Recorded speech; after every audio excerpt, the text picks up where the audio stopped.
Moscú denuncia dobles estándares de Washington en el tema de las sanciones.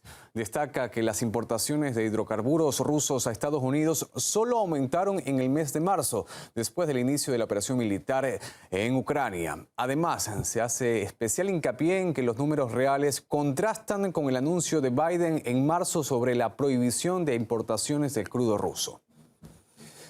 Según los datos publicados por la Administración de Información Energética de Estados Unidos, las importaciones aumentaron en casi el doble. Al mismo tiempo, Washington ha estado ejerciendo presión sobre los países europeos para que dejen de adquirir petróleo ruso, según varios informes. Desde Rusia destacaron las consecuencias devastadoras que las restricciones han provocado para las economías europeas. El presidente de la Cámara Baja del Parlamento ruso criticó la política de Occidente que trajo consigo el aumento de los precios golpeando a las personas comunes. Insiste en que ahora los políticos europeos deberían explicar a sus ciudadanos las razones de semejante aumento en nombre de Biden.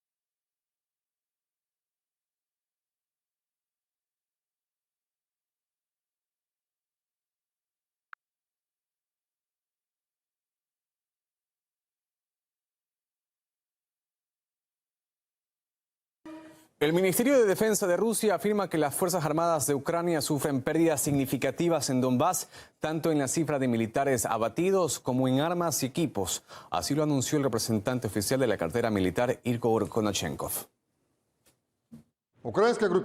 El grupo ucraniano en el Donbass sufre pérdidas significativas en soldados, armas y equipo militar. Solo durante la liberación de Sviatogorsk en la República Popular de Donetsk, en 3 días de combates, las pérdidas de las tropas ucranianas ascendieron a más de 300 nacionalistas, 6 tanques, 15 vehículos de combate blindados de varios tipos, 36 piezas de artillería y morteros, 4 lanzacohetes múltiples Grad y más de 20 automóviles. Ante esta situación, el ministro ruso de Exteriores, Sergei Lavrov, dijo que por el momento no están dadas las condiciones para una reunión entre los presidentes de Rusia y Ucrania. Al mismo tiempo, durante su visita a Turquía, dijo que Moscú está dispuesta a celebrar una reunión con la ONU y Kiev en Estambul, dedicada a la exportación de cereales de Ucrania. Explicó que el principal problema es que las autoridades ucranianas se niegan categóricamente a resolver el problema del minado de los puertos. Si ahora, como nos dicen nuestros amigos turcos, la parte ucraniana está dispuesta a desminar o asegurar el paso a través de la zona minada, entonces esperamos que este problema se resuelva. Nuestros militares están en contacto con los turcos, están abordando los detalles de estas iniciativas. Por nuestra parte, nunca ha habido ningún obstáculo para resolver este problema. Problemita, en realidad es pequeño. Si el gobierno de Kiev madura, estaremos encantados de cooperar.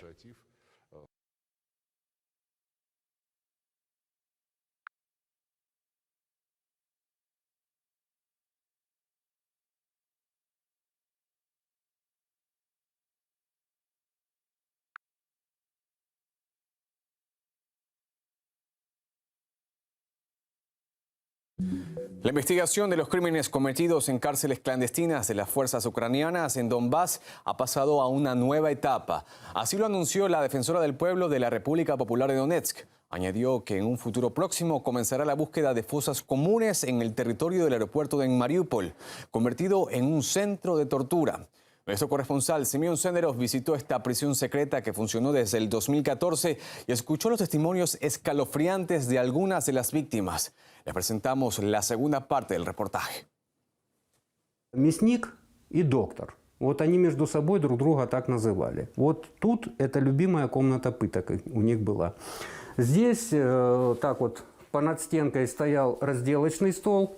Так вот 2 штанги висело с мясными крюками. Ну вот как туши мяса подвешивают, как говорится, вот эти вот большие крюки вот здесь вот висели. Излюбленная пытка. Вот ты только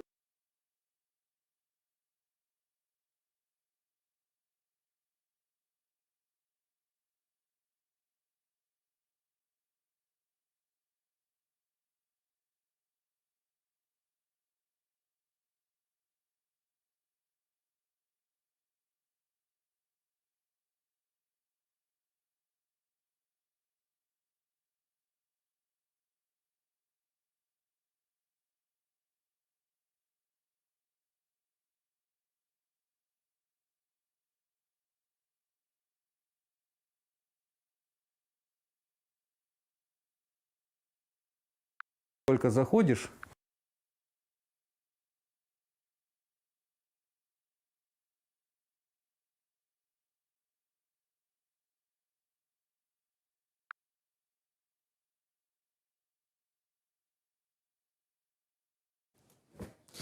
España registra el mayor incremento de precios de vivienda libre en casi 15 años.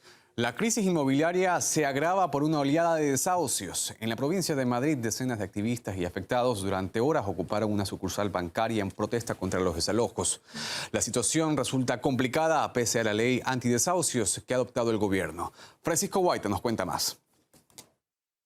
A pesar de haber perdido relevancia mediática, en España sigue habiendo numerosos desahucios. Según los datos del Consejo General del Poder Judicial, en el primer trimestre del 2022 han sido expulsadas de sus hogares más de 11.000 familias. 3 de cada 4 derivan de un impago del alquiler. Es cierto que en los últimos años han bajado el número de desahucios. Uno de los principales motivos son las medidas que ha adoptado el gobierno para frenar la expulsión de las familias más vulnerables. Sin embargo, para muchos activistas las cifras siguen siendo alarmantes. Cada 77 minutos en España hay un desahucio. España se encuentra en una crisis habitacional brutal, ¿no? Es una crisis que llevamos arrastrando ya 10 años, que ha acumulado más de 1 millón de personas desahuciadas, bueno, 1 millón de hogares. Hay varios datos que reflejan la dimensión del problema. El primero, casi la mitad de los españoles que están alquilando se encuentran en riesgo de exclusión social. Se trata de la cifra más alta dentro de la Unión Europea. Pero no solo eso, también se ve a través del aumento de precios del alquiler en los últimos 10 años, se ha duplicado ese coste. Y también la tercera pata es la escasez de vivienda social. España se encuentra en uno de los niveles más bajos en décadas. 2 de cada 100 viviendas solo son sociales. Muy distinto al dato que hay en Países Bajos, que 30 de cada 100 viviendas son sociales. Por eso el gobierno de coalición está tramitando una ley de vivienda para poner freno a ese aumento constante del precio del alquiler, pero también para prohibir los desahucios. Algunos activistas recalcan que esas medidas es difícil que salgan adelante por las presiones que hay. Yo creo que están recibiendo muchas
Pedro Sánchez, ante el Congreso español, instó a mover posiciones respecto al Sáhara Occidental.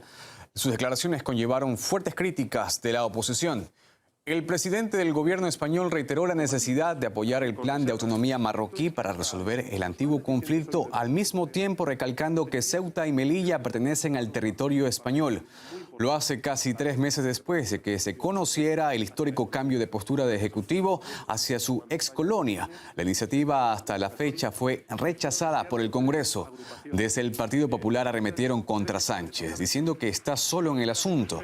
Además, cuestionaron que ceda a las presiones de Marruecos, argumentando que al mismo tiempo no puede resolver los problemas de aduanas de Ceuta y de Melilla. Anteriormente, España se había mantenido al margen de la disputa entre Marruecos y el pueblo saharaui, abogando por un referéndum de autodeterminación.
Es una relación casi tan directa como la que existe entre la luna y las mareas. Cuando se acercan los conflictos bélicos, las ganancias de la industria armamentística crecen y se desbordan cuando el conflicto finalmente estalla.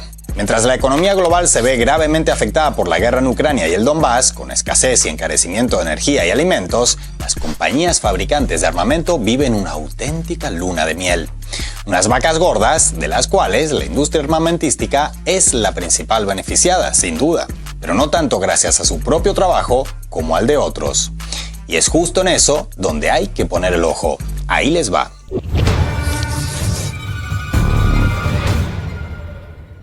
El aumento en las ganancias de las empresas fabricantes de armamento ante el estallido de un conflicto armado es tan automático que ni siquiera necesitan que sus países de origen estén directa u oficialmente involucrados. Las compañías de armas en Estados Unidos están experimentando un clima de bonanza a raíz sobre todo de los envíos de armamento a Ucrania, pero también a los socios europeos de la OTAN.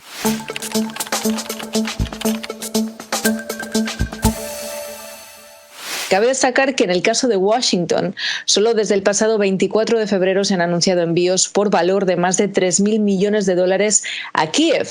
Las acciones de las compañías estadounidenses Lockheed Martin y Raytheon, por ejemplo, escalaron vertiginosamente en cuanto Rusia inició su ofensiva en el Donbass y Ucrania. Pero si observamos las gráficas atentamente, aunque la fiesta de los accionistas comenzó el 24 de febrero, la tendencia alcista ya se venía dando desde tiempo antes, según aumentaba la tensión entre Kiev y Moscú, alentada, con escaso disimulo, desde Occidente. Es prácticamente imposible o muy residual encontrar voces que apuesten por la negociación, la diplomacia o la paz en los grandes medios de comunicación estadounidenses, sobre todo en las grandes cadenas de televisión. Esto se explica, por un lado, porque muchos grandes medios privados, no solo estadounidenses, sino también de otros países, están participados por socios que, a su vez, tienen participaciones en la industria de la guerra. Sino también se explica porque, además, directamente se les da voz como expertos a personas con intereses en esas compañías. Esto supone que siempre se presente como solución a los problemas más guerra, puesto que si no hay guerra no hay lucro armamentístico. La diplomacia o la paz no les son rentables. Y vaya que hay lucro armamentístico en estos días. Tanto Lockheed Martin como Raytheon fabrican el lanzador portátil antitanque Javelin, del que, según el Departamento de Defensa de Estados Unidos, para el 7 de abril ya se habían entregado más de 5.000 a Ucrania. El precio de venta de cada unidad lanzadora ronda los $180.000, a los que hay que sumar otros $70.000 por cada misil que se dispare con ellas. Tengan en cuenta además que Washington ha provisto y sigue proveyendo a Kiev de todo tipo de material bélico, según el mismo comunicado del 7 de abril. Sistemas antitanques, sistemas antiaéreos, drones, armamento de mano, municiones y un largo etcétera que literalmente no cabe en pantalla. Es tal el afán de la Casa Blanca por armar a Ucrania que incluso anunció oficialmente que enviaría ya varios helicópteros Mi-17 que son de fabricación rusa. Estados Unidos los había adquirido en 2011 para usarlos en Afganistán. El CEO de Raytheon, eufórico ante tanta demanda, auguró que el beneficio para el negocio armamentístico en los próximos años sería todavía mayor en la medida que Estados Unidos y la OTAN tengan que reponer las reservas a las que recurren actualmente para surtir a Ucrania. Aunque hasta la fecha, y según el propio Pentágono y las compañías armamentísticas, los envíos están siendo de material en stock, es decir, almacenado, y hace unos días Defensa se reunió con los directivos de dichas empresas para planificar este punto. Las palabras concretas del portavoz del Pentágono fueron que discutieron sobre la reposición de armamento y la posibilidad, incluso, de acelerar la fabricación de algunos de ellos.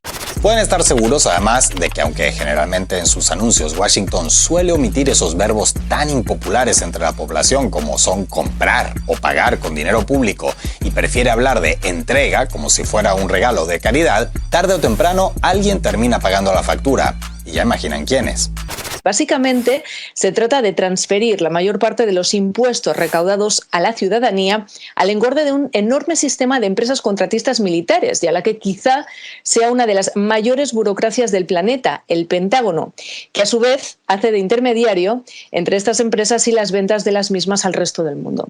Una industria, la armamentística, tan pero tan obesa que ha llegado al punto de que ni siquiera puede engordar sola, sin ayuda de otros que la alimenten. Y es que salvo el de las farmacéuticas, pocos lobbies tienen tanto poder como el de las armas. ¿Qué mejor ejemplo de esto que recordar que tanto el actual secretario de Defensa con Biden como uno de los de la administración de Trump fueron miembros de la junta directiva de Raytheon, la segunda empresa armamentística en facturación a nivel mundial, antes de asumir como funcionarios de la Casa Blanca? O dicho de otra forma, las empresas armamentísticas estadounidenses no solo son grandes proveedoras de armas para Washington, sino también de secretarios de defensa. Los fabricantes de armas han gastado 2.500 millones en cabildeo durante las últimas 2 décadas, empleando en promedio más de 700 lobistas por año durante los últimos 5 años. Eso es más de uno por cada miembro del Congreso. Tema aparte es la contribución de dichas compañías en las carreras políticas, ya no solo de los congresistas, sino de los propios presidentes de Estados Unidos. Tomando como ejemplo Lockheed Martin, según el portal Open Secrets, tanto Biden como Trump recibieron en las pasadas elecciones alrededor de $500,000 cada uno vinculados solo a esta firma. Nadie en el mundo gasta tanto dinero en armamento y demás partidas presupuestarias militares como el gobierno estadounidense. Y por un margen enorme. Para que se hagan una idea, Estados Unidos supera en gasto militar a la suma de los presupuestos de defensa de China, India, Reino Unido, Rusia, Francia, Alemania, Arabia Saudita, Japón y Corea del Sur, todos juntos, como lo oyen. Las ventas de Lockheed Martin en 2021 solamente rondaron los 67.000 millones de dólares. Para poner la cifra en contexto, ese monto es el triple que las ventas conjuntas de las 9 empresas rusas de armamento más exitosas y equivalente al PIB de países como Uruguay o Costa Rica. Pero no solo las empresas estadounidenses de armamento viven un momento de gloria bursátil gracias a una guerra en la que, al menos a nivel formal, los países donde operan no participan. Compañías como BAE de Reino Unido, Saab de Suecia, Leonardo de Italia o Thales de Francia también viven un idilio en sus acciones desde mediados de febrero. Cuando a principios de abril el alto representante de Exteriores de la Unión Europea, Josep Borrell, declaró que Ucrania tenía que ganar la guerra en el campo de batalla, las acciones de las 4 compañías recibieron un empujoncito extra en su valoración bursátil. Lo que, sumado al entusiasmo con el que muchos gobiernos europeos envían armas a Ucrania, la práctica ausencia en los grandes medios europeos de voces que defiendan la búsqueda de una salida diplomática y negociada al conflicto, y la censura de los medios que se atrevan a salirse de esa línea en el territorio de la Unión Europea, hace pensar que en asuntos de industria armamentística y sus ramificaciones en el poder político y mediático, el panorama europeo no es muy diferente al estadounidense. Y mientras siga existiendo esa relación tan estrecha entre fabricantes de armas, gobiernos y medios en los países más industrializados del mundo, no importa dónde, ni cuándo, ni cómo, ni casi ni por qué, pero los conflictos armados seguirán surgiendo y desbordándose en diferentes puntos del planeta.